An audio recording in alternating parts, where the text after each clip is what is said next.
I'm Roger Highfield. I'm the science editor of the Daily Telegraph.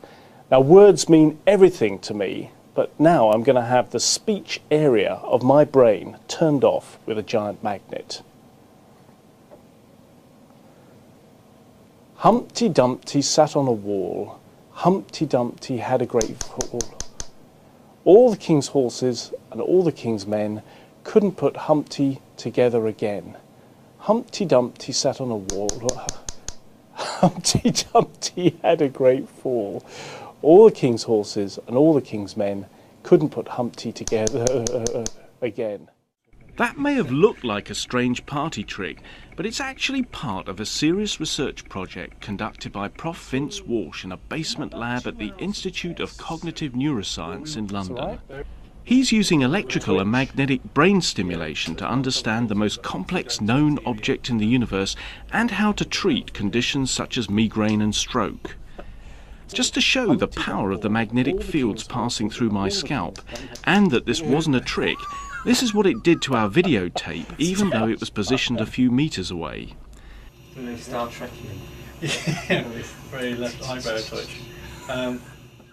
It's hard to see because of the interference, but here I could still sing a nursery rhyme, even when he disabled my language centre, because singing depends on the other side of the brain. Okay. Humpty Dumpty sat on the wall. Humpty Dumpty had a great fall. All the king's horses and all the king's men couldn't put Humpty together again.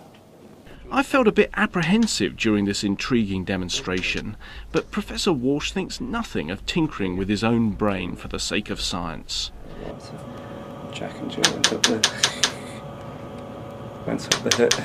that's great. As researchers from around the world are about to gather to discuss the latest results, he told me about the remarkable potential of brain stimulation. When we're trying to do experiments in which we establish how people might recover from stroke or some other kind of brain damage, then we can try and make very good, educated guesses about which processes we want to interfere with to help your weakened but still happening processes take over the function that you couldn't do anymore. The equipment and the things we can do with it are evolving into clinical uses now, and we have a number of problems with classical transcranial stimulation with these coils and the big machines and the mapping of the brain that you have to do when you carry out these experiments. What we're trying to think of are ways of getting brain stimulation into the clinic and into the home as well. So with a migraine, someone feels it coming on. They put these electrodes on the head, and with a bit of luck, they can stop the attack before it really develops. So some migraines are caused by having too much activity in the visual brain area, and some are by having too little activity. And we hope that this can balance out, reverse that relative inactivity in the brain. So we're looking at downsizing the ways of delivering the currents, producing smaller machines, and producing electrodes that will pass very, very small currents that you don't make clicks and that you're not aware of in the way that you were aware of being magnetically stimulated previously. And these will change the excitability of the brain for longer periods of time. The problem with magnetic stimulation is its effects are pretty immediate.